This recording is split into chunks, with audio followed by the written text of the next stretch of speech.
Pastor Alodin. Bago po ako magturo, meron po akong gustong iparinig sa inyo na isang awitin. Ito po'y may pamagat na tumawag ka by Pastor Sammy Babkat. Napakaganda po ng mensahe ng awiting ito. Tayo pong mga tao minsan ay kapag sagana, tayo po yung ang pangit na ugali po ng tao kapag sagana po tayo, nakakalimot po tayo tumawag sa Panginoon. Amen po ba? Pero kapag tayo po na tao, biglang pumapasok sa kagipitan, biglang pumapasok sa eksena yung Diyos, kasi doon ka tumatawag sa Kanya. Amen po ba?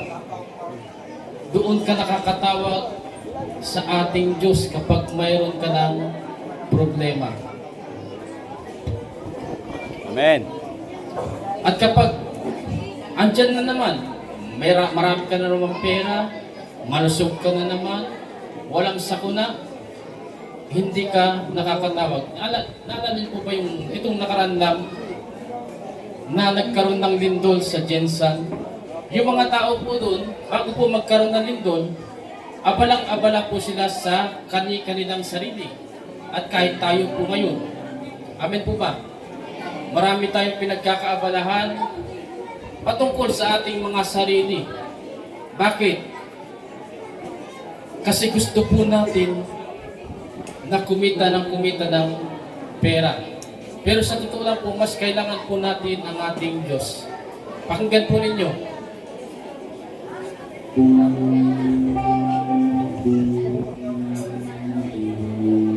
Hallelujah.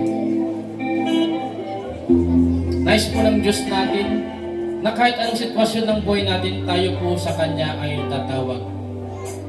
Amen po.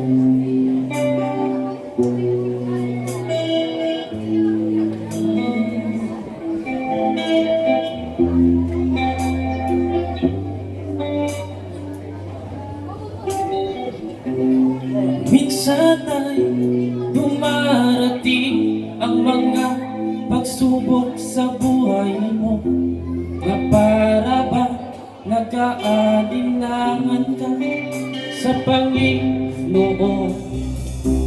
Nag-iisip ka kung ano ang iyong gawin, ngunit nanatili pa rin sa buhay mo. Huwag mawala ng pag-asa, kaibigan. Ang mga pagsubok sa'yo dumaraan naman. Asahan mo, may handang tutulong sa'yo. Natitibay si Jesucristo. Sabi ng Panginoon, tumawag ka at ako'y sasagot sa'yo. At ako'y magpapakita ng mga bagay na di mo pa nakita. Oh, oh, oh, oh. Walang imposible sa Panginoon. Bakit minsan kay dali natin lumimot sa Panginoon, sa oras na tayo'y sagana? Kapag dumarating na ang mga kagipitan sa buhay mo, saka ka pa na tatawag sa Kanya. Huwag mawala ng pag-asa, kaibigan. Ang mga pagsubok sa'yo dumaraan lamang. Asahan mo, may handang tutulong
sa Panginoon. Sabi ng Panginoon, tumawa ka at ako'y sasagot sa'yo. At ako'y magpapakita ng mga bagay na di ko pa nakita. Oh! Oh! Oh! Oh! Walang imposible sa Panginoon. Walang imposible sa Panginoon.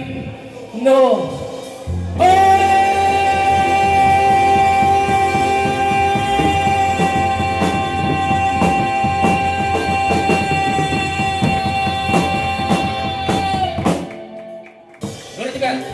Masarap magpuri sa Diyos.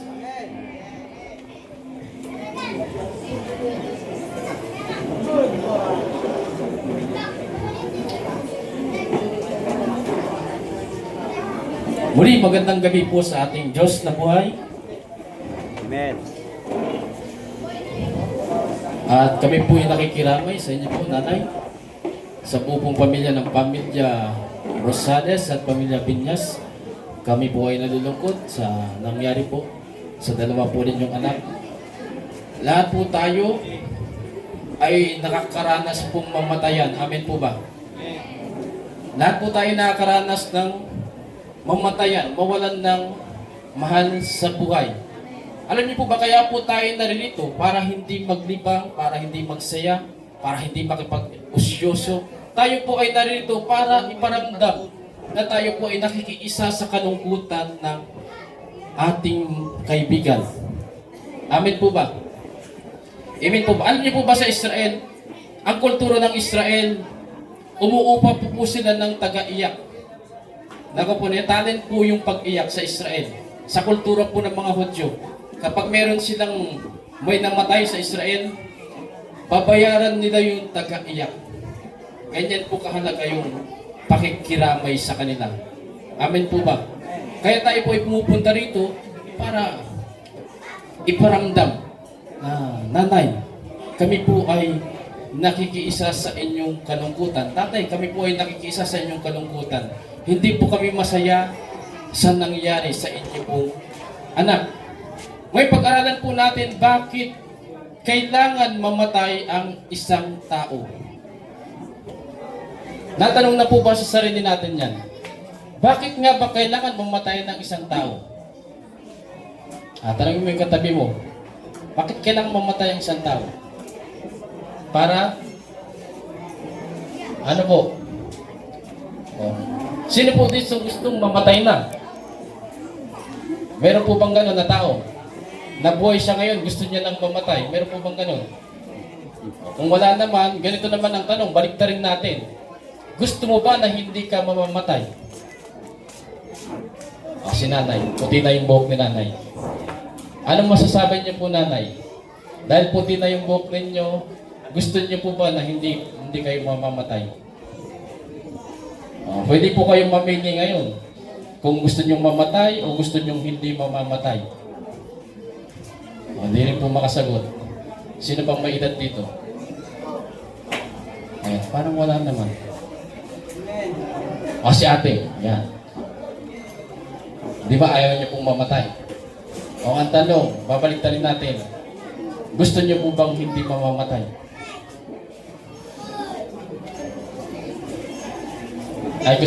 Mas gusto niyo pong Bakit ganun yung tao, ano? Ayaw mamamatay, ayaw rin na hindi mamamatay. Magulo ang utak ng tao po, ano? Naisip po ba din yan? Magulo ang utak ng tao. Pero sa ayaw at sa gusto at ayaw po natin, lahat po tayo ay hahantong sa kamatayan. Amen po ba? May nauuna, may nauhuli. Ngayon, ang tanong, bakit kailangan po nating mamatay? Ang Biblia po ay nagpapaliwanag kung bakit tayo ay kailangan mamatay. Yan po ay makikita natin sa Korinto. Makinig po ang may pandinig. Na nagturo po si Kristo. Sino po nakakilala dito kay Kristo? Lahat po tayo ay sinasabi natin tayo ay Kristiyano. Amen po ba? Amen po. Lahat po tayo ay sinasabi natin tayo ay Kristiyano. Kaya dapat pag tinawag natin ang sarili natin tayo ay Kristiyano, tayo ay mahilig makinig sa salita ni Kristo. Amen po ba? Amen po ba? Kung ang mga walang kabuluhan na mga pinapakinggan natin dyan sa paligid-ligid, pinapakinggan po natin, mas lalong mahalaga po itong ating napapakinggan ngayon. Sapagkat ito po ay magbubunga ng kaligtasan ng ating kaluluwa. Kung naniniwala po tayo na may kabilang buhay, mas lalo po nating dapat pakinggan ito. Dapat, kung paano po pinaghahandaan natin ang buhay dito sa lupa, amen po, yung mga estudyante, bakit kayo nag-aaral? Kasi pinaghahanda ninyo ang hinaharap. Gusto ninyo may magandang trabaho. Kapag may magandang trabaho, gusto ninyo may magandang bahay, magandang kotse. Diba? Amen. Diba? Pinaghahandaan nating mabuti ang buhay sa mundong ito. Pero kung isip-isipin natin, pansamantala lamang po ang mga bagay sa mundong ito. Makamtan mo man ang diploma mo. Hanggang kailan mo lang yan mapapakinabangan hanggang sa mamatay ka lang. Amen po ba? Magkaroon ka man ng mansyon sa mundong ito, hanggang kailan mo yan mapapakinabangan hanggang sa mamatay ka sa mundong ito. Amen po ba? Magkaroon ka man ng yaman sa mundong ito, ikaw na yung pinakamayan, hanggang kailan mo lang yan mapapakinabangan, yung yaman na yan. Nakuha po ninyo? Ikaw na yung pinakamayaman sa buong mundo. Ikaw na si Elon Musk, si Bill Gates, si Trump. Pero hanggang kailan mo lang yan mapapakinabangan yung yaman na yan? Napag-iisipan po ba natin yan mga tao? Hanggang kailan natin yan mapapakinabangan? Yung mga nakamit natin, yung pinaghirapan natin dito sa mundo, pinundar natin, hanggang kailan lang natin yan mapapakinabangan? Di po ba hanggang buhay lang tayo dito sa mundong ito? Ngayon nalalaman po natin na may kabilang buhay after ng buhay na ito. Alam niyo po ba na ang buhay natin dito sa mundo ay tinatawag na peking buhay? Bakit po tinatawag na peke ang buhay natin sa mundong ito? Nanay. Nanay na nakadilaw. Ayan, maganda na pong umalis si nanay. Bakit matatawag na peke ang buhay natin sa mundong ito, nanay? Dahil yan, matalino po si nanay. Siya po ay talagang handang-handa na. Amen po ba? Ayan. Bakit peke ang buhay natin sa mundong ito? Kasi yung buhay natin dito sa mundong ito ay namamatay. Ang tunay na buhay po, hindi namamatay. Amen po ba? Kaya nga tayo ay may Diyos na buhay. Amen po. Yung Diyos na buhay natin, may kamatayan ba? Wala. Amen po. Yun po ang tunay na buhay. Kaya kung gusto pa natin magkaroon ng tunay na buhay na hindi namamatay, wag po tayo mag-atubiling lumapit sa ating Diyos. Amen po. Wag po tayo mag-atubiling lumapit sa pinanggagalin ng buhay na walang hanggan. Kasi kung tatalikod ka sa Diyos, hallelujah, kung tatalikod ka sa Diyos, wala ka niyan. Amen po ba? Pero kung lalapit ka sa Kanya, magkakaroon ka niyan. Imagine na lang po itong ilaw na to. Ayan. Makinig po may pandinig. Tingnan niyo po yung ilaw. Ayan. Yung mga nakikinig po, kung nadidistract tayo sa mga paligid natin, focus po. Amen po. Ito po, napakahalaga po nito.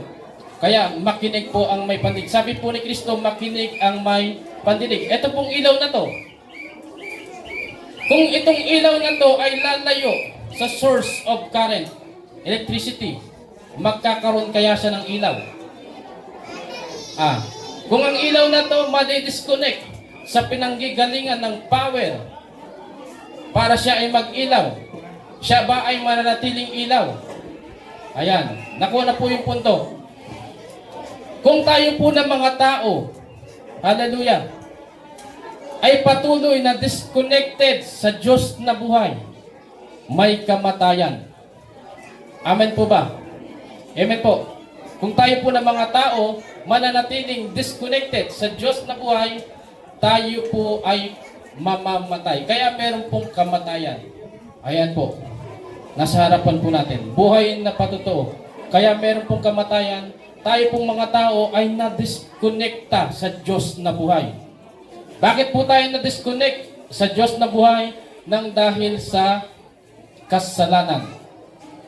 Amen po. Ba't tayo na-disconnect sa Diyos na buhay?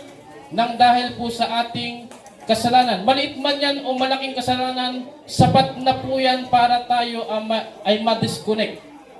Amen po ba? Amen po. Babalik po tayo sa Garden of Eden. Siguro naman alam po natin ang kwento ni Eva at Adan sa Garden of Eden. Ngayon, bakit po napalayas, na-disconnecta ang ninuno natin na si Adan at Eva sa Garden of Eden? Magic po ba? Magic po ba yun na pinalayas na lang? Thank you.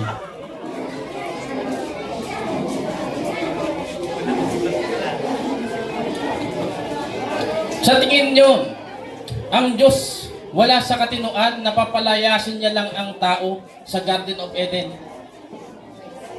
Makinig po may pandinig. Sa tingin po ninyo, ang Diyos natin na buhay na napakatirino, lumikha ng langit at lupa, nilikha niya tayo. Sa tingin po ninyo, sa tingin po natin, wala siya sa katinuan para palayasin niya ang tao na walang dahilan sa Garden of Eden. Meron pong dahilan. Amen po ba? Ano po ang dahilan? Sa simpleng pagkain ng prutas. Amen po ba? Na ipinagbawal ng Diyos. Ngayon, ano po yung kasalanan? Pagsuway sa utos ng Diyos. Sabi po ng Diyos, huwag kakain. Ayan.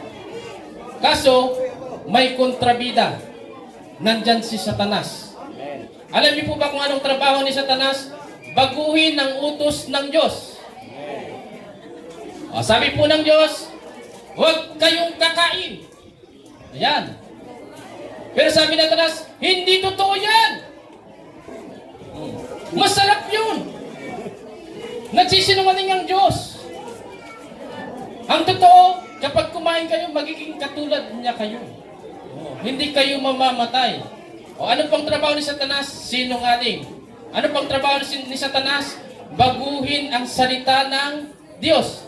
Ngayon sa panahon po natin ngayon, paano natin malalaman na yung ginagawa natin hindi na pala kalooban ng Diyos kung hindi tayo nagbabasa ng Biblia? Gising po. Ako po ay nangigising. Sa yung mga natutulog po nating pananaw, gisingin po natin para hindi po tayo mabiktima ni Satanas. Si Eva at Adan ang unang biktima ni Satanas sa kanyang kasinungalingan. Amen po ba? Amen. Si Eva at Adan po ang unang biktima ni Satanas sa kanyang kasinungalingan. Ngayon sa panahon pa natin ngayon, sa tagal ng pangyayari, mas marami na pong kasinungalingan si Satanas ngayon.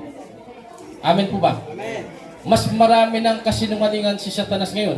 Ngayon yung tao napapahamak dahil walang kaalaman kung ano ang tunay na nakasulat. Amen po ba? Amen. Kaya dapat po tayong gumising kung gusto po nating maligtas ang ating kaluluwa, magkaroon po tayo ng interes na basahin ang salita ng Diyos. Saan po matatagpuan ang salita ng Diyos? Sa Biblia. Amen po ba?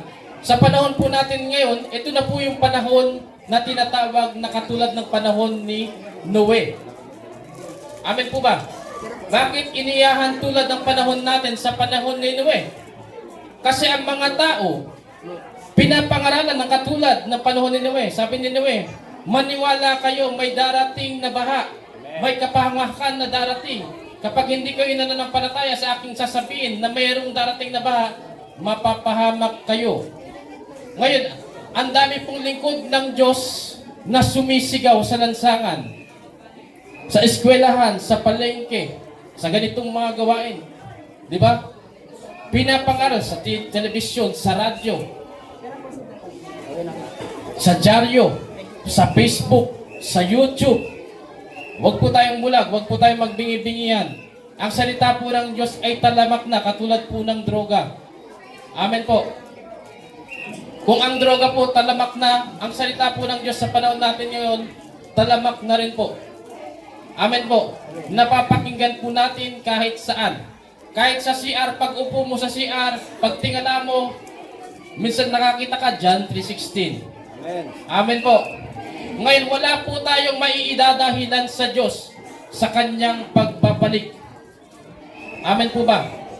Mabubulaga po tayong lahat kung tayo po ay nagtulog-tulugan sa kabila ng tayo po ay may napapakinggan. Amen po. Ang salita po ng Diyos ay panggising. Amen po ba? Ang salita po ng Diyos ay panggising sa natutulog nating pananampalataya. Ngayon, kung hindi po natin ito papakinggan, hindi po natin ito bibigyan ng halaga, baka hindi tayo makilala ng Diyos sa kanyang pagbabalik. Amen. Amen po ba? Amen. Baka hindi. Sasabihin mo, gusto kong maligtas, gusto kong pumunta ng langit. Pero sasabihin ng Diyos, hindi ko kayo nakikilala. Sa panahon na ipinadala ko ang aking mga lingkod para ipangaral sa inyo ang aking salita, ano ang ginawa ninyo? Pinagtawanan ninyo, hindi nyo pinakinggan. Ako po ay hindi nagko-condemn, kundi ako po ay nanggigising. Amen po. Napakahalaga po ng salita ng Diyos. Kung pakikinggan mo ito, may pagkakataong maligtas po tayo. Amen po ba? Ulitin ko po, kung ang buhay sa mundong ito ay pinapahalaga natin, pinaghandaan natin, mas lalo po nating dapat paghandaan ng kabilang buhay. Kasi ang kabilang buhay, kapag nakamtan mo yan, walang kamatayan. Kung sakaling doon, wala nang hirap, sakit, puro kagalakan, habang buhay walang sakit ka. Walang hirap. Dito po, kahit pagbutihan mo ang pagtatrabaho dito, kahit umiwas ka sa mga unhealthy foods, hindi may iwasan ng sakit. Talagang dumarating po yan. Amen po ba? Amen po. Pero sa kabilang buhay, kapag nakamtan mo yung buhay na ipinangako ng Diyos, kapag itinanggap mo si Kristo, hallelujah, napakagandang benepisyo po. Amen po ba? Ngayon, balik po tayo sa ating pag-aaralan. Intro pa lamang po yun. Amen. Hallelujah. Ang tunay pong Kristiyano, maibigin makinig sa salita ng Diyos. Kaya ka nga Kristiyano. Amen. Ang ibig sabihin po ng Kristiyano, followers of Christ, tagasunod ni Kristo. At walang nakakasunod kay Kristo kung hindi siya nakikinig sa utos ni Kristo. Paano kang susunod kung hindi mo napakinggan ang kanyang utos? Amen po. Paano kang susunod kay Kristo kung hindi mo alam ang kanyang utos? Amen po ba? Kaya wag po tayong maging, sa panahon po natin, maging hipokrito kapag sinasabi natin tayo ay Kristiyano. Amen po ba? Amen. Kapag tinawag natin ang sarili natin, tayo ay Pilipino, patunayan natin na tayo ay Pilipino. Amen po. Kapag tinawag mong sarili mong ikaw ay musikero, patunayan mong ikaw ay musikero. Dapat marunong kang tumugtog. Kapag tinawag mong sarili mong bumbero ka, patunayan mong bumbero ka. Kasi marunong ka humawak ng hose. Amen po. Ngayon, tinatawag natin ang sarili natin na Kristiyano, patunayan po natin na tayo ay Kristiyano. Amen po ba? Hindi po ako nagko-condemn, kundi ako po ay nanggigising. Hallelujah. Hindi po ako nagko-condemn, kundi ako po ay nanggigising. Dapat kapag tinawag po natin ang sarili natin, tayo ay Kristiyano, naniniwala tayo sa utos ni Kristo. At ang katunayan na totoong naniniwala po tayo sa utos ni Kristo, tayo ay sumusunod dito. Amen po ba? Amen. Bakit po may namamatay? Ito po. 1 Corinto chapter 15, verse 40. Hallelujah. Panalangin ko po yung mensahe ng Diyos. Amang Diyos na banal, dakila sa lahat. Hallelujah. Dalangin ko po na ibuhos niyo po sa akin ang karunungan na nagmumula po sa inyo na katulad po ng kay Haring Solomon. Amang Diyos, wala po akong maisasalita. Wala po akong magagawa. Hallelujah. Hindi po ako makakapagturo na mabuti kung kayo po hiwalay sa akin. Amang Diyos, buksan niyo po ang puso ng mga taong ito. Dalangin ko po na bigyan niyo po sila ng uhaw, gutom sa inyong salita. Amang Diyos, ang dalangin ko, masaya na po ako. Kahit isang kaluluwa lang ang magising sa gabing ito, masaya na po ako. Sapagkat alam ko po, sa isang kaluluwa na iyon, nagdiriwang po ang buong kalangitan. Maraming salamat po. Hallelujah. Ito po ang aking samot dalangin sa makapangyarihang pangalan ng anak niyo pong si Jesu Cristo. Amen. Sabi po sa 1 Corinto, chapter 15, verse 40. Hallelujah. Makinig po, may pandinig. May mga katawang panlangit. Yan po yung hinahangad natin. Katawang panlangit. Yung katawan pong panglupa, maganda rin po yan. Pero wag po natin masyadong pagpukusan. Ang dapat po nating pagpukusan, yung katawang panlangit. Bakit? Tuloy po natin. May mga katawang panlangit at mayroon namang panlupa. Iba ang kagandahang panlupa. Hallelujah. Kung nakikita po ninyo yung katabi ninyo, maganda na, gwapo pa. Maganda na, gwapo. Hallelujah. Kung titingin ka sa katabi mo, maganda na siya. O titingin ka sa katabi mo, gwapo siya. Meron pa pong mas maganda dyan, yung kagandahang panlangit. Amen po. Okay. May katawang panlangit at mayroon namang panlupa, iba ang kagandahang panlupa at iba ang kagandahang panlangit. Iba ang liwanag ng araw. Iba naman ang liwanag ng buwan. Iba rin ang ningning ng mga bituin. At maging ang mga bituin ay magkakaiba ng ningning. Verse 42. Ganyan din sa muling pagkabuhay ng mga patay. Nakikita po ninyo yung mga nakahimlay po ngayon, dalawa po sila. Balang araw, sila po ay bubuhayin. At kahit tayo rin po, pag namatay po tayo, balang araw tayo po ay bubuhayin. At kahit yung mga lola natin, mga kamag-anak natin na nauna rin namatay, balang araw sila po ay bubuhayin. Ibig sabihin po, lahat po tayo ay bubuhayin. Amen po. Amen. Okay. Ganyan din, verse 42, ganyan din sa muling pagkabuhay ng mga patay. Ang inilibing ay mabubulok. Amen po ba? Ito po, yan. Kahit ako po, pag namatay po ako, kapag inilibing po ako, sa ayaw po at gusto natin, tayo po ay mabubulok. Amen po ba? Yan po ay sinasabi ng Biblia. Ang inilibing ay mabubulok, ngunit hindi mabubulok kailanman ang muling nabuhay. Hallelujah. Ito pong dalawang to, kahit ako po pag namatay, pag muli na akong binuhay, hindi na po tayo mabubulok. Amen po. Amen. Kasi katawang panlangit na po yun. Thank you.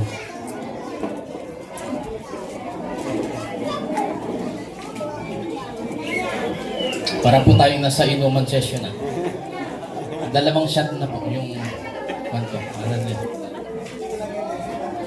Pero ang kaibahan po, ang sinashot ko po tubig na nagbibigay buhay.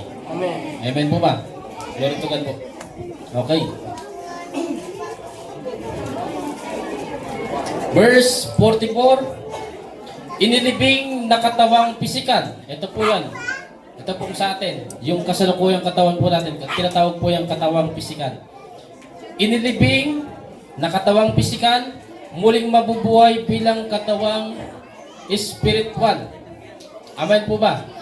Lahat po tayo na namatay sa physical, muling bubuhayin at ang ibibigay sa atin katawang spiritual. Ang Diyos po natin may anyong katawang spiritual. Amen po ba? Kaya wala po siyang kamatayan. Balang araw magiging katulad po tayo ng Diyos na walang kamatayan. Amen po ba? Amen po. Okay. Verse 45. Ganito ang sinasabi sa kasulatan. Ang unang tao, si Adan ay nilikhang binigyan ng buhay. Ang huling Adan ay espiritong nagbibigay buhay. Sino po yung unang Adan? Si Adan. Yun nandun po sa Garden of Eden. Sino po yung huling Adan? Si Kristo po. Amen po ba? Eto, papaliwanag ko po sa inyo. Yung unang Adan galing sa lupa. Nung namatay po siya, saan siya bumalik? Sa lupa. Yung huling Adan, si Kristo, galing sa langit. Amen po ba? Yung huling Adan, galing sa langit. Ngayon, namatay siya pansamantala, pero hindi hinayaan ng Diyos na siya ay mabulok kasi galing siya sa langit. Kaya saan siya bumalik? Sa langit. Nakuha po ninyo. Yung unang Adan, dahil galing siya sa lupa, doon po siya bumalik. Amen po. Yung huling Adan, si Kristo galing sa langit, bumalik po siya sa langit. Meron po bang natututunan? Huwag po tayong papayag sa gabing ito na wala po tayong matututunan. Amen po ba? Katulad ng mga estudyante na pumapasok sa eskwelahan, hallelujah, huwag po tayong papayag na wala tayong natututunan. Malalaki na po tayo, amen po ba? Amen po. At ito pong pinag-aaral natin ay napakahalaga. Kaligtasan po ito ng kaluluwa. Amen po ba? Kung gusto nating maligtas ang ating kaluluwa, sabi po ni Kristo nang siya ay nagturo, nung siya nabuhay dito sa mundo natin, sabi po niya, paulit-ulit niyang sinasabi, makinig ang may pandinig. Makinig ang may pandinig. Makinig ang may pandinig. Tayo po inilikha ng Diyos na kalarawan niya. Kung ang Diyos po may tenga, hallelujah, tayo rin po ay may tenga. At ano po ang gusto ng Diyos sa ating tenga? Pakinggan po natin ang kanyang tinig. Amen po ba? Amen. Sa panahon po natin ngayon, nagsasalita ang Diyos sa pamamagitan ng kanyang mga lingkod na isinugo upang ipangaral ang kanyang salita. Hallelujah. Huwag po kayong maniniwala sa akin kung ang sinasalita ko ay hindi nakasulat. Amen po. Ngunit kung ang sinasalita ko po ay nakasulat, salita po yan ng Diyos. Amen po ba? Mga katiyak, garantisado, hindi po ako nagsasinungaling sa inyong harapan. Hinahamon ko po kayo. Kung may Bible po kayo, buksan ninyo. Kung may cellphone po kayo, i-google po ninyo. Una Corinto, chapter 15, verse 40. Yan po yung pinag-aaralan natin ngayon. Ngayon, kung wala kayong cellphone ngayon na dala, hallelujah, pag uwi po ninyo, tandaan nyo lang po yung napakinggan ninyo, i-search po ninyo. Para mapatunayan, ako po hindi nagsisinungaling, sabihin ninyo, totoo pala yung sinasabi ng taong iyon. Amen po. Amen. Okay, tuloy po natin. Verse 45. Ganito ang sinasabi sa kasulatan. Ang unang tao, si Adan ay nilikhang binigyan ng buhay. Ang huling Adan ay espiritong nagbibigay buhay. Verse 46. Ngunit, hindi nauna ang espiritual. Ano po ang nauna? Si Kristo po o si Adan? Si Adan. Kaya hindi nauna ang spiritual, kundi nauna ang physical. Ngunit hindi nauna ang spiritual. Ang physical muna, bago ang spiritual. Amen po. Amen. 47, ang unang Adan ay mula sa lupa, sapagkat nilikha siya mula sa alabok. Sino po si unang Adan? Yung natumira po sa Garden of Eden. Saan po nilikha? Sa alabok. Amen po ba? At dahil galing siya sa alabok, saan po siya babalik? Sa alabok. Amen po ba? Amen po. Ang pangalawang Adan ay mula sa langit. Si Kristo po. Ngayon dahil mula siya sa langit, paulit-ulit ko po sasabihin, sa langit po siya dapat bumalik. Amen po ba? Amen po. Verse 48. Ang katawang panlupa ay katulad na nagmula sa lupa. Ang katawang panlangit ay katulad na nagmula sa langit. Verse 49. Hallelujah. Kung paanong tayo naging katulad ng taong nagmula sa lupa, makinig po ang may pandinig. Meron po tayong matutunan dito. Kung paanong tayo naging katulad ng taong nagmula sa lupa, naging katulad po tayo ni Adan. Amen po ba? Na nanggaling sa lupa. Matutulad din tayo sa taong nanggaling sa langit. Ano pong nangyari kay Kristo? Namatay, nabuhay, at hanggang ngayon hindi siya namatay. Amen po ba? Yan po yung hinahangad natin na mangyari din sa atin. Amen po ba? Amen po. Ang una pong, ang panganay na anak po ng Diyos na buhay ay si Kristo. Tayo po yung mga kapatid ni Kristo. Bakit tayo mga kapatid ni Kristo? Kasi kung tatanggapin natin si Kristo. Amen po ba? Amen po. Okay. Verse 50. Ito ang ibig kong sabihin. Mga kapatid, ang binubuo ng laman at dugo ay hindi maaaring makabahagi sa kaharian ng Diyos. Ayan. Ito na yung sagot. Bakit kailangan nating mamatay? Kasi itong katawan po natin na namamatay, hindi pwedeng magmana ng kaharian ng Diyos na walang hanggan. Imagine mo, kapag napunta ka sa langit at ikaw ay may kamatayan, hindi ka mag-i-enjoy. Amen po. Amen. Amen po. Amen. Kapag napunta ka sa langit at katulad lang din yung katawan natin dito sa lupa, 80 years old bago mamatay, ibig sabihin, kahit gusto mo pang mabuhay sa langit na walang hanggan, mamamatay ka kung hindi babaguhin yung ating katawan. Kaya bakit kailangan tayong mamatay? Para sa hinaharap magkaroon tayo ng buhay ng katawang espiritual. Ano po yung katawang espiritual? Katawang walang kamatayan, walang sakit, walang hirap, walang gutom, walang uhaw. Hallelujah. Kung dito sa mundo pangit ka, doon maganda ka. Kung dito sa mundo pango ka, doon matangos ang iling mo. Kung dito sa mundong ito, pandak ka, doon matangkad ka. Amen po ba? Yan po yung tinatawag na glorified body. Katawang walang kapintasan, walang kamatayan, walang kapaguran, walang lungkot, puro kagalakan. Amen po ba? Ulitin ko, kung pinapangarap natin ang magandang buhay dito sa mundo, mas lalo natin pangarapin yung buhay na naghihintay sa atin sa kabilang buhay, kapiling ang Diyos. Amen po ba? Amen. Amen. Pahalagaan po natin itong napapakinggan po natin. Pinapanood po tayo ng Diyos ngayon. Kung naniniwala, kung may pananampalataya po kayo, ang Diyos po natin ngayon na buhay makapangyarihan, pinapanood niya yung mga tao na talagang gustong maligtas. At yung mga taong gustong maligtas, sila po yung may interest sa kanyang salita. Amen po ba? Hindi po ako nagpapatama. Hindi po ako nagkukondem. Ako po ay nanggigising. Amen po ba? Kung gusto po natin, tayo ay tatanggapin sa kabilang buhay, pahalagahan po natin ang kanyang salita. Sino po ang kanyang salita? Si Kristo. Amen po ba? Amen. Nung bumaba po si Kristo dito sa mundo, wala siyang isinalita na hindi sinabi sa kanya ng Diyos Ama. Amen po ba? Amen. Amen. Sabi po ni Kristo, wala akong isinasalita na hindi ko narinig sa aking Diyos Ama. Amen po ba? At ngayon, kaming mga lingkod na isinugo ng Diyos sa harapan po ninyo, wala rin kaming isasalita na hindi sinabi ni Kristo. Amen po ba? Kahit i-search niyo po lahat ng aking sinabi, papatunayan ko po sa inyo lahat ng aking sinasabi ay sinabi po ni Kristo. Amen po ba? Amen. Pasa-pasa lang po yan. Hallelujah. Kaya makinig po ang may pandinig. Hallelujah. Verse 50. Ito ang ibig kong sabihin, mga kapatid. Ang binubuo ng laman at dugo ay hindi maaaring makabahagi sa kaharian ng Diyos. At ang katawang nasisira ay hindi maaaring magmana ng hindi nasisira. Ayan, ulitin ko po. At ang katawang nasisira, yung kasalukuyan po nating katawan. Hallelujah. Ang katawang nasisira ay hindi maaaring magmana ng hindi nasisira.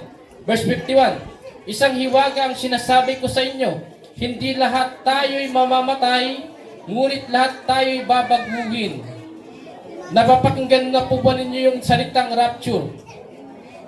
Kaya po sinabi dyan na hindi tayo lahat mamamatay kasi sa pagbabalik po ng Panginoong Yesus, alangan na patayin ka pa niya. Hindi na po, aagawin na lamang po tayo. Amen po. At yung mga patay na nadatnan po ng Panginoong Yesus, lahat po yan ay bubuhayin. Mamaya may babasahin po tayo na supporting verse sa Daniel na lahat po tayo ay bubuhayin.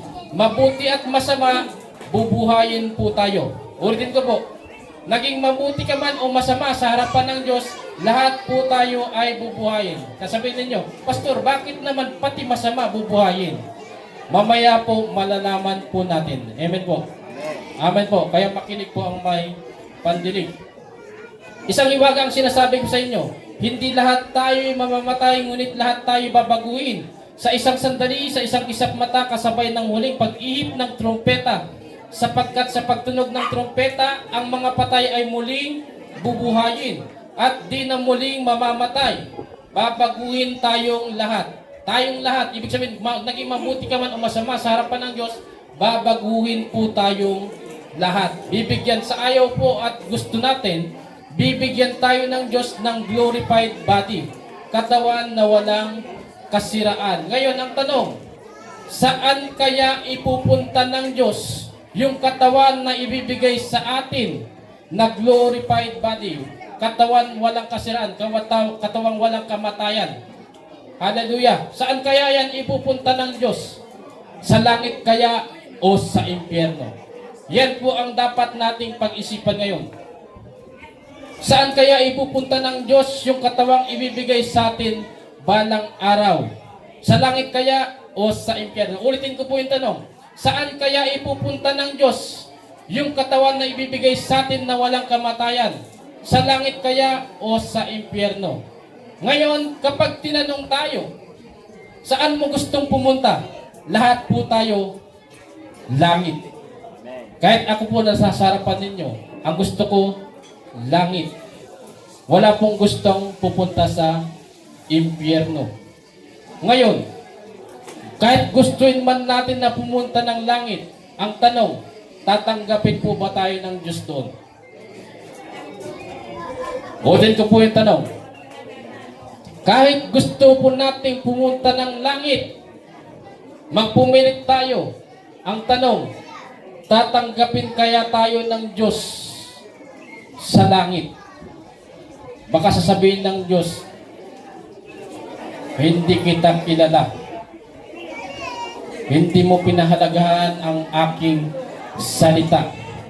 May mga tao na pumunta sa iyo at gustong magsisikan ng iyong kasalanan, pero binaliwala mo. Ako po hindi nananakot, ito po ay katotohanan. Kaya mapalad po yung nagpahalaga ng mensaheng ito. Amen po ba? Amen po. Buklatin po natin, Daniel. Dito po ako magtatapos. Hallelujah. Maraming salamat po sa mga taong nagbigay ng kanyang focus at nakinig.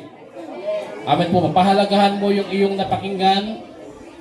Tulad ng panalangin ko kanina, masaya na po ako na sa gabing ito, kahit isang tao lang ang may mabuksan ang kanyang pananaw. Alam niyo po ba sa isang kaluluwa na yan na nagsisi ng kanyang kasalanan, buong kalangitan po nagdiriwang. Nakasulat po yan sa Bible. Amen po. Amen. Okay, sa Daniel po. Dito ba ako magtatapos? Hallelujah.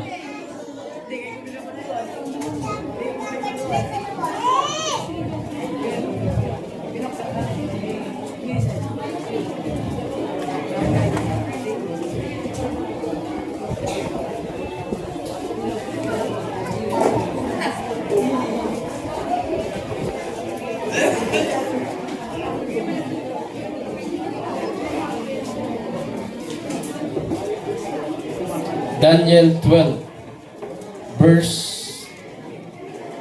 2. Makinig pong may pandinig.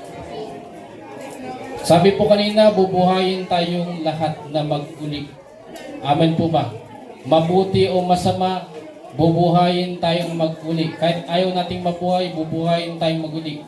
Amen po ba? Kahit ayaw natin magkamit ng buhay na walang hanggan, ibibigay po sa atin yan.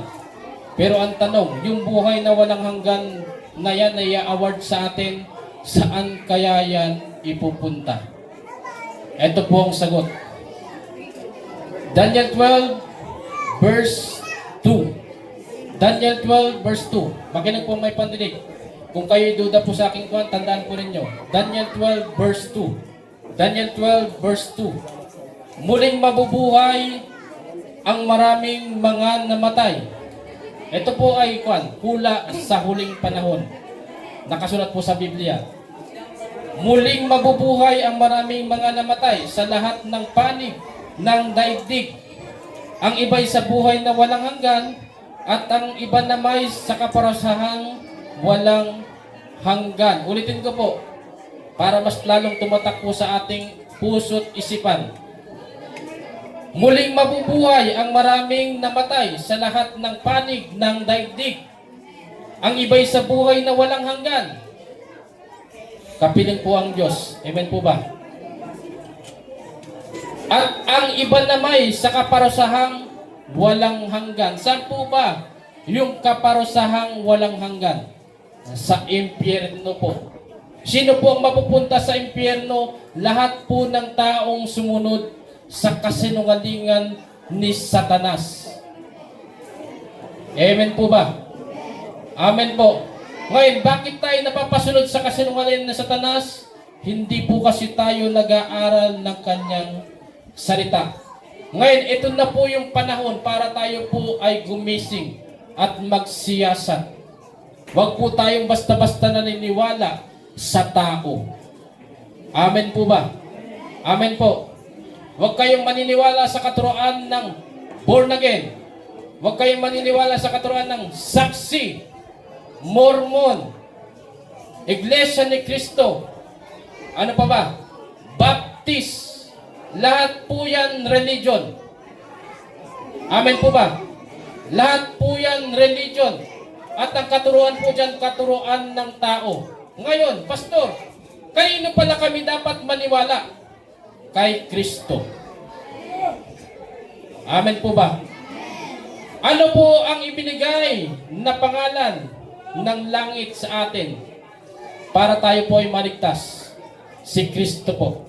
John 14:6. Ako ang daan. Sino daw po ang daan natin sa langit? Si Kristo. May sinabi bang religion? John 14:6. Ulitin ko po. Ako ang daan. Religion po ba yung binanggit? Papuntang langit. Gumising po sa katotohanan. Religion po ba ang binanggit ni Kristo? Papuntang langit. Si Kristo po ang daan, hindi religion. Amen po ba? John 14:6, ulitin ko po, ako ang daan, ang katotohanan. Hallelujah. Sa panahon po natin ngayon, ang daming religion na nagsilitawan. Kanya-kanyang, ano po, doktrina. Amen po ba? Nagigising po ba? Sa panahon natin ngayon, ang dami pong religion na nagsilitawan at kanya-kanya ng doktrina. Amen po ba? Kanya-kanya ng katuruan. Nakalimot ang tao sa panahon natin ngayon na kumpleto po ang katuruan ni Kristo. Amen po ba? Ngayon kung kayo ay pipili ng religion, siguraduhin po natin na hindi lumalaban sa katuruan ni Kristo. Amen po ba? Kasi sabi po, ako ang daan, ang katotohanan, hindi po religion. Si Kristo po ang katotohanan. Ang katotohanan po ay matatagpuan natin sa katuruan ni Kristo. Pero paano mo malalaman ang katuruan ni Kristo kung hindi ka naman talaga nagbabasa? Ako po ay nangigising. Dapat simulan na po natin magbasa kung gusto po nating maligtas ang ating kaluluwa. Amen po ba? Amen po. Wala pong masama. Kung ang isang taong masama, ito po pag-isipan niyo pong mabuti, walang masama kung ang isang taong masama ay tatalikod sa kanyang kasamaan at magsisimulang magbago. Nakukuha po ninyo? Masama po bang magbago ang isang taong masama? Masama po bang magbago ang isang taong masama? Nanay, masama po ba na ang isang taong masama ay magbago papunta sa kabutihan? Si nanay, favorite ko si nanay na kanilaw. Masama po ba, nanay, na ang isang taong masama ay magbabago papunta sa kabutihan? Diyan sa likod, masama po ba na ang isang taong masama ay magbabago patungo sa kabutihan? Masama ba? Hindi. Matalino po yung mga estudyante ko po ngayong gabi. Amen po ba? Alam yung tamang sagot, pero ngayon, alam ba natin yung tamang gawa?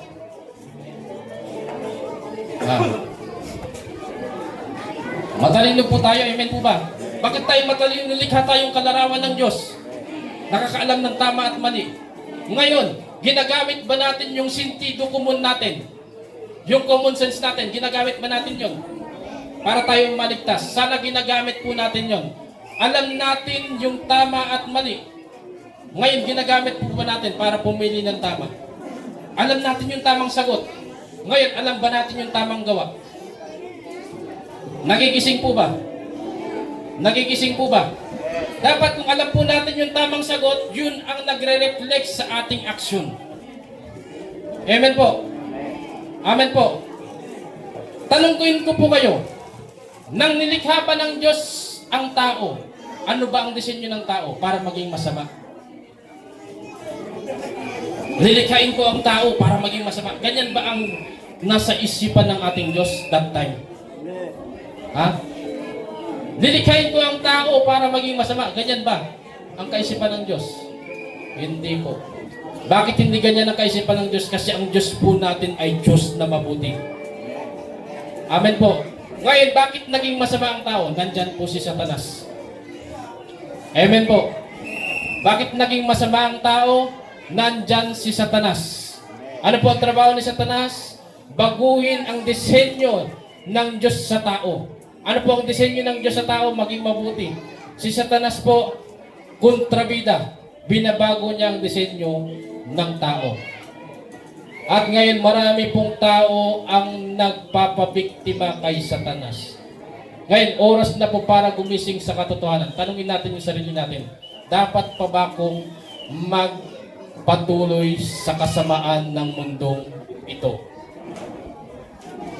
Parang ayokong magpatuloy kasi gusto kong pumunta sa langit.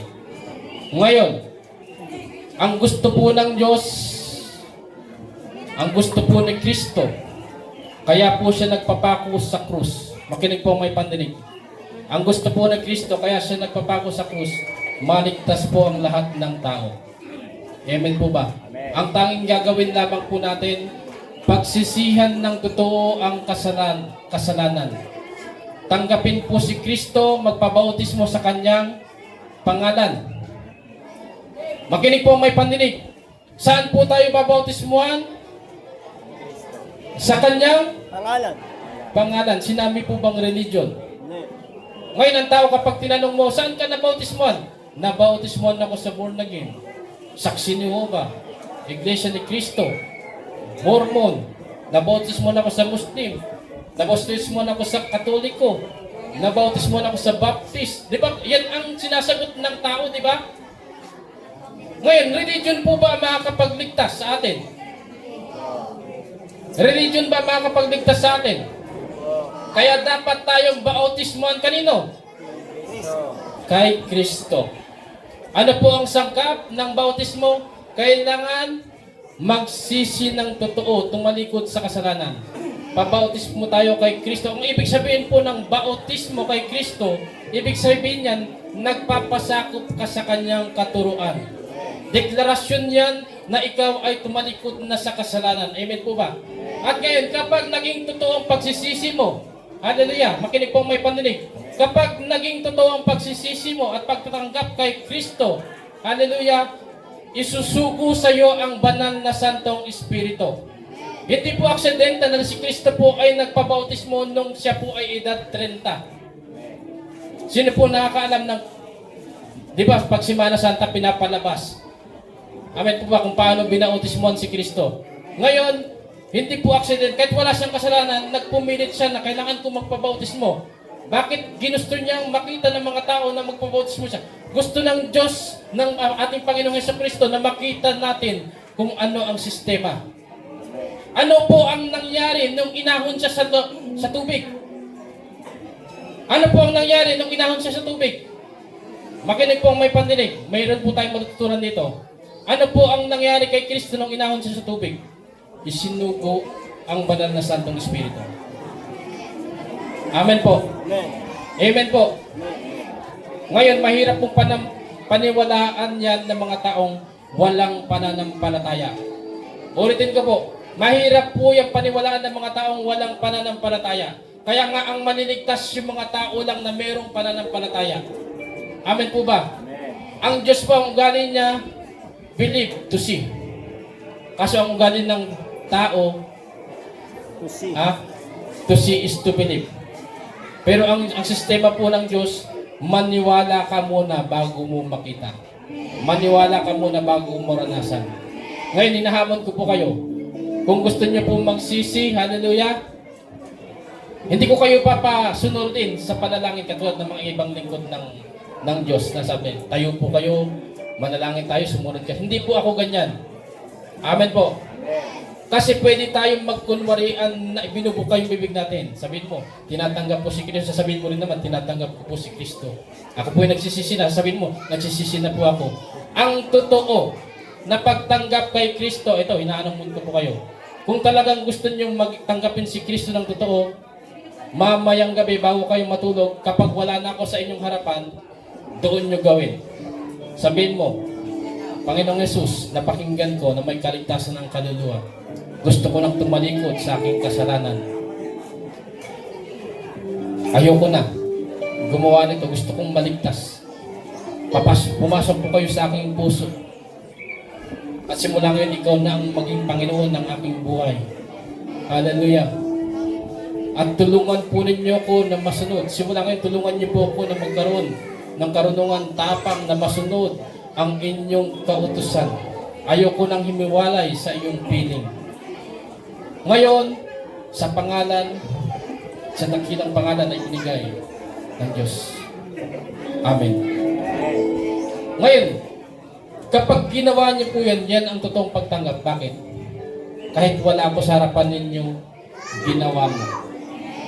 Amen po ba? Ngayon, pwede mong pikiin. Amen po ba? Tayo po tayo, sumunod kayo sa aking panalangin, hindi po.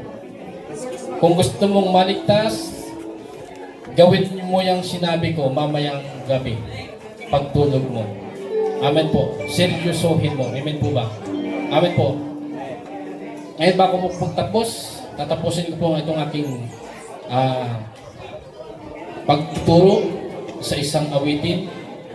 Ito po'y aming kinompose, hallelujah, galing sa puso.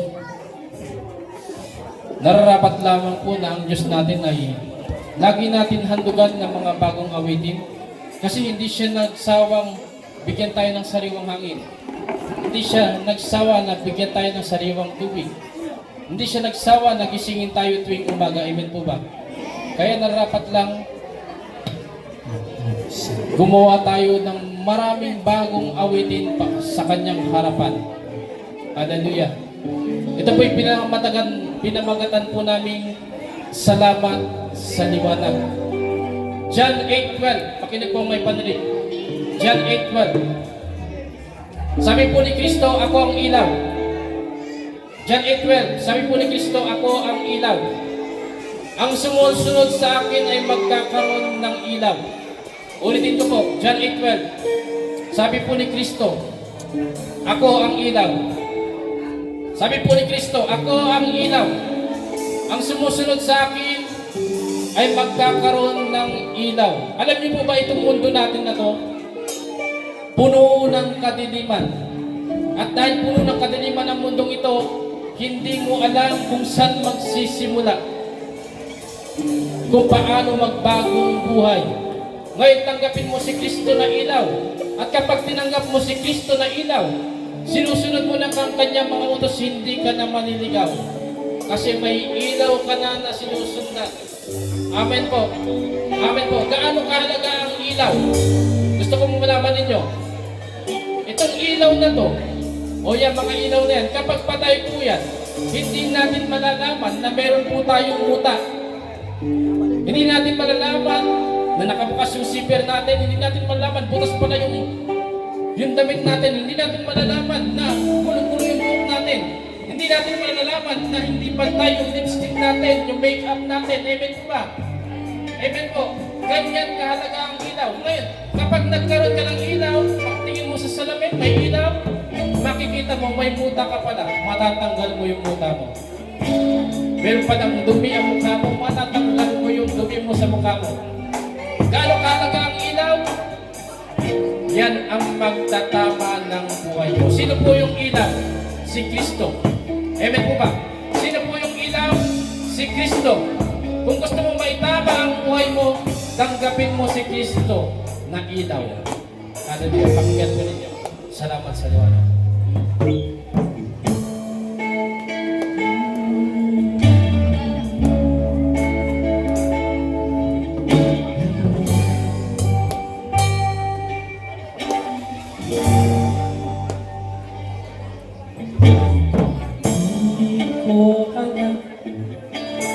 Magsisimula, ano ang iyong gagawin? Kanino magtitiwala? Ngayon ako'y nawawala, hindi alam saan papunta. Nakakita ako ngayon ng liwanag sa Kanya. Siya ang Diyos na nagbigay na binigay si Jesus magliwanag sa akin. Panginoong Jesus,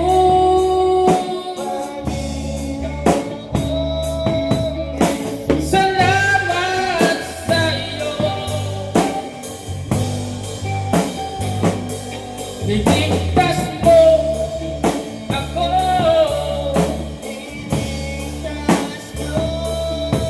Ngayon ako'y narito, umaawit sa iyo nang may buong puso.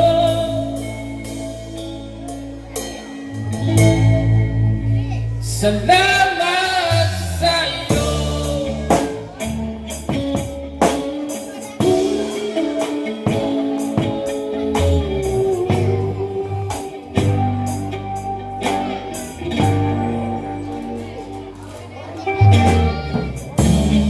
Ko alam sa pagsisimula ano ating magagawa, kanino magtitiwala. Ngayon ako'y nawawala, hindi alam saan papunta. Nakakita ako ngayon ng liwanag sa Kanya. Siya ang Diyos na nagbigay na binigay si Jesus magliwanag sa akin.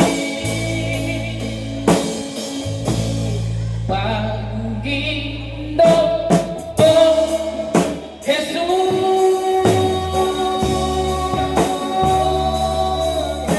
salamat sa iyo. Niligtas mo ako.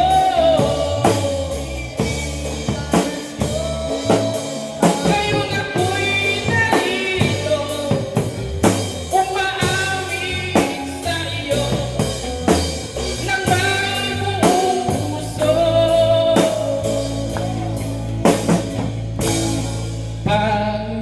Panginoong Jesus,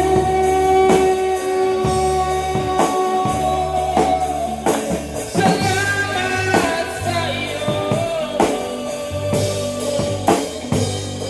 Niligtas mo ako.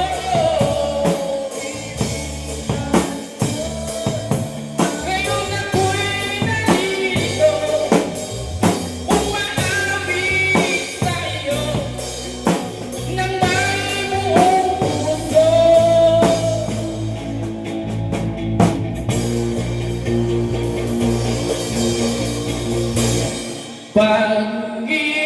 Panginoong Jesus,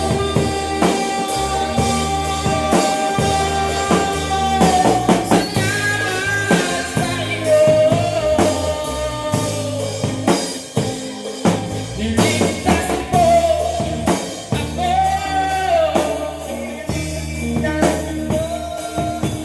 Ngayon ako'y narito, umaawit sa iyo nang may buong puso.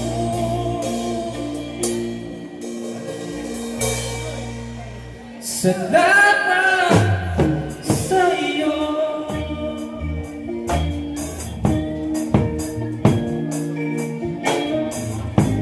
Napakasarap ng masalamat.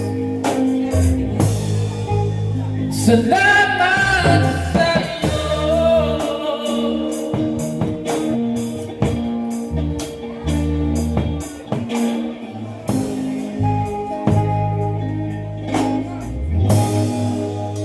Salamat sa iyo.